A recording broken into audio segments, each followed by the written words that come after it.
Good morning, good afternoon, good evening, wherever you are and whatever time it is. I hope you are having a good one. Welcome back to House Flipper 2 with Rash Decision. If you enjoy this type of content, please leave me a like, subscribe, and maybe even a comment to let me know. Enjoy the video. Alright, and we are back. Welcome to part 2 of what I'm referring to as the the Bungalow Tavern. And I kind of thought about it, and I realized that I really like this. And I like this. Like, I know that I've used this quite a bit before, but again, it's because it works. And because of that, when I started looking at it a little bit closer, I realized that if I'm going to go for that half timber, half plaster aesthetic, I should really lean into it, like add in some extra little supports like here and here and really go for it. So actually that's what I'm going to do to start out this video. I did also notice there's like some oddities out here because of just how flat these walls are. And realistically, these walls wouldn't really be that flat for like a half plaster. But when I come to the outside, it'll be the last thing I do after I get all the furnishing done. I'm going to do some really cool 3D effects. So I'm going to add in some extra stuff outside. But everything here has been painted. Everything here has been finally finished. I'm just going to go through, add a few extra details here and there, just to kind of bring in that pop, just to really make it all work. So we'll go ahead and we will get started. I will see you at the end.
Alright, ladies and gentlemen, we are done. It is time for the final tour.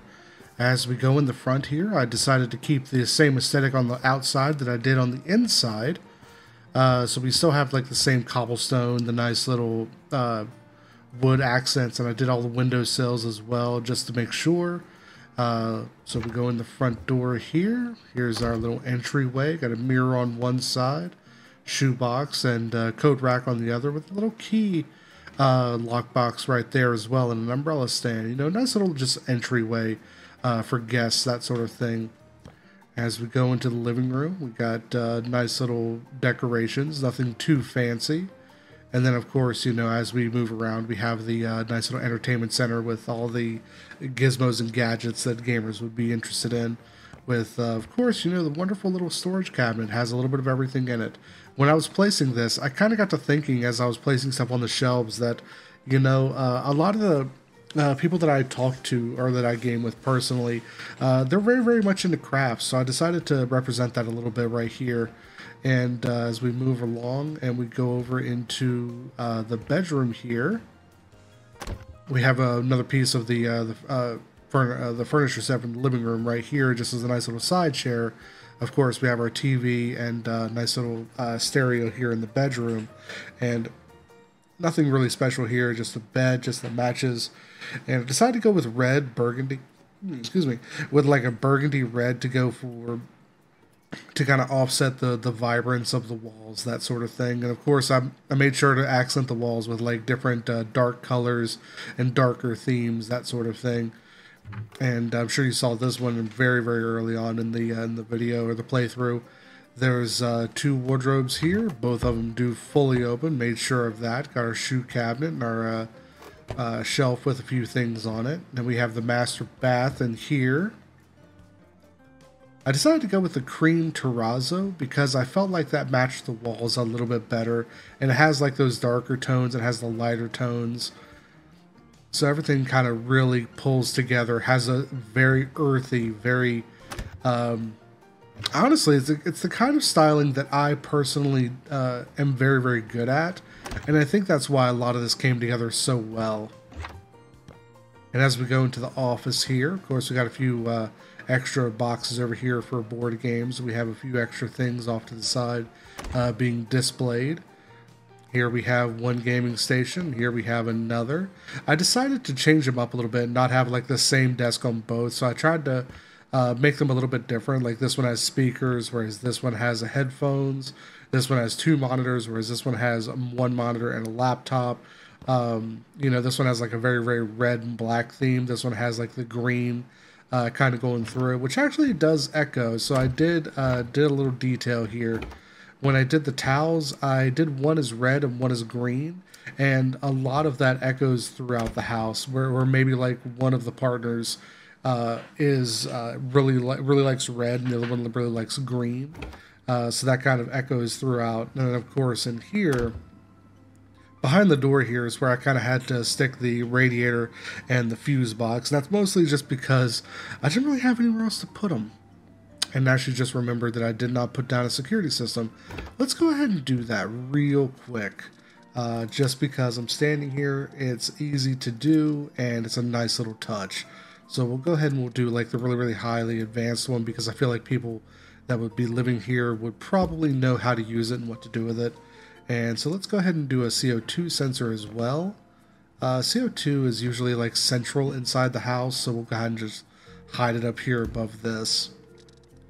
And fire alarm, realistically you want a fire alarm to be in the kitchen more or less. So we'll go ahead and put this in here, and I do apologize. I'm kind of jumping ahead by jumping into the kitchen, but I wanted to get that placed. So in here we have the secondary bath, and I really wanted to make it seem like, you know, this is the one that a guest would be using when they come straight in the door and they would see this.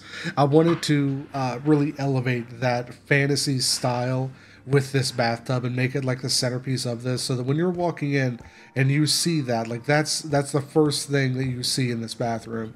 And you know, it has the cobblestone, it has the terrazzo, and it kind of all comes together, and it really just works with this centerpiece. And so if we go ahead and move back into the kitchen, this was something I came up with on the fly. I was experimenting with different islands right here because I knew I wanted an island right here to make up this little bit of space here in the center of the floor, but I didn't know what kind. So I was experimenting with using these round pieces on the ends, and I was experimenting with using just a straight bar, that sort of thing. And then I realized that these, when you place them, they have exactly 2x2 posts you could leave in the middle. So that's exactly what I did. I put in a 2x2 just beam that goes straight up, and it really kind of brings together because there's all these other walls and it lines up with those walls, and it makes it seem more like the roof has more support right here. It's not just hanging or dangling precariously over top of a few different walls on opposite ends. And I really liked this. I'm going to use this again in the future. This is absolutely going to be a repeat design philosophy. And of course, you know, we have the stools sitting around it, kind of rayed around, and decided I didn't want to go all the way around, so I made this side like the coffee station.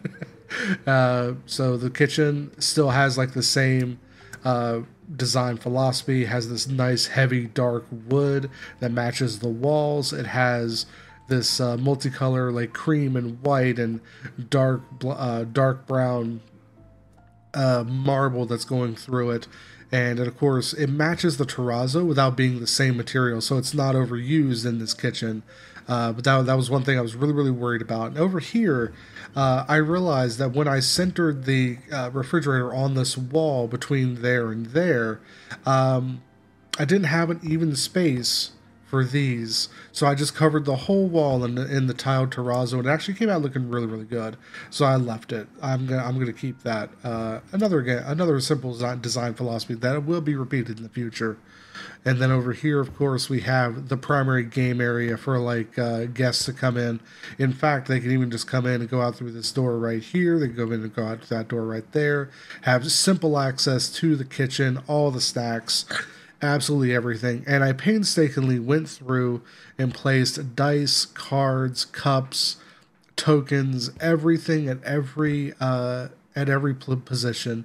And of course, here I placed a few extra of different things because I imagine this is where the dungeon master would sit over here next to the shelf that has like a few extra little things, odds and ends here and there.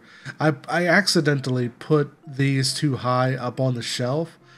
Because you realize, you know, they're like eye level, and I should have put them down further to make them more visually interesting, but they still work as they are. But let's see, is there anything else? Yes, we can go outside. We can just have a quick walk around. It looks like it's getting close to nighttime, so you can really see how the lighting works in here. Whoop. It appears that I've broken the outside lights, but that's okay. We'll go without them.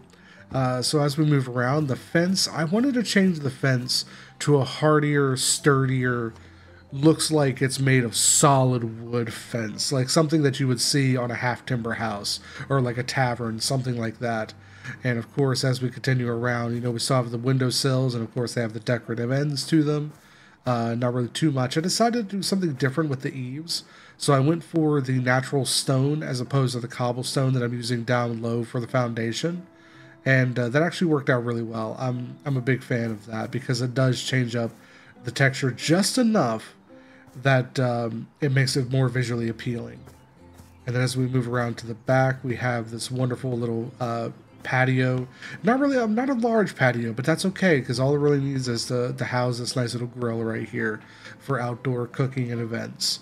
And as we move further around, looks like we have more of the same. And of course over here, we're in this wall that there was no windows. I decided to tuck away all of the utility that I could that didn't really need to go inside, outside.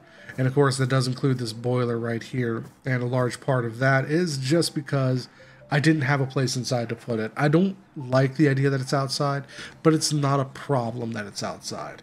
And of course, I placed the AC units back over here and right here next to this junction box. And I left everything else pretty well the same. I even left the roof with the white trim on it. And I'll be honest with you, I should have got rid of the chimney. But in this situation, I'm going to leave the chimney there. And we're going to assume that the hood, the range hood, the kitchen hood is actually connected to it now. But I wanted to leave it there mostly just because it does look nice. I don't mind it too awful much. so we'll leave it as is. As far as the plants are concerned, they looked fine. I didn't really have a reason to get rid of them and redo them. They looked perfectly fine as far as I was concerned. If I ever come to a house where it's just an absolute freaking wreck, I might delete them and redo them, but I'm not really great at landscaping, or at least I prefer putting my time into the building itself. But one of my greatest features right here is, of course, these wonderful, wonderful these mullion glass walls, where you can see all the way through the house, and you can see absolutely everything that's going on in there, out over there. And of course, if you're inside and you are just sitting here, like even especially like at night, I really should fix those lights, but I'm not going to. I might pull this into Sandbox later and do it, just to use as a showcase. But this house actually came together absolutely wonderfully. I am in love with everything about it because I'm such a big fan of earthy tones. I'm so good at them. I can't get away from them. I want to get away from them. Like, I really want to try like some pastel tones or try some different design philosophies like traditional or contemporary, things like that. And I might do that in the future. But when it comes to earthy tones, I can't get enough of them. Heavy browns, blacks, bright whites, things like that really they just come together and work together so well, especially when you hit them with like just a small splash of color like this, or like this picture in here that has the blue, or this picture in here. This is actually a piece of artwork from Bloodborne, and or maybe it wasn't Bloodborne, maybe it was Demon Souls. I don't quite remember. I think it may have been Demon Souls now that I think. But anything that has like that little splash of color that just offsets everything that's all around it, these earthy tones. This is the design philosophy that I live for, and I'm so glad that I am actually skilled at it because it really hits home for me. But that's going to be it. Let's actually see how much we're going to get for this house. We spent almost $200,000 on this house. All right, here we go. Yep, there it is, almost 90,000 again. And there it is. He's actually a gamer, so this is actually who I was trying to sell this kind of house to. So that works out perfectly. Yeah, almost 90,000. There we go. That's it. More money in the bank. Another flip done. We will see you in the next video. Have a good one, my dudes. Cheers.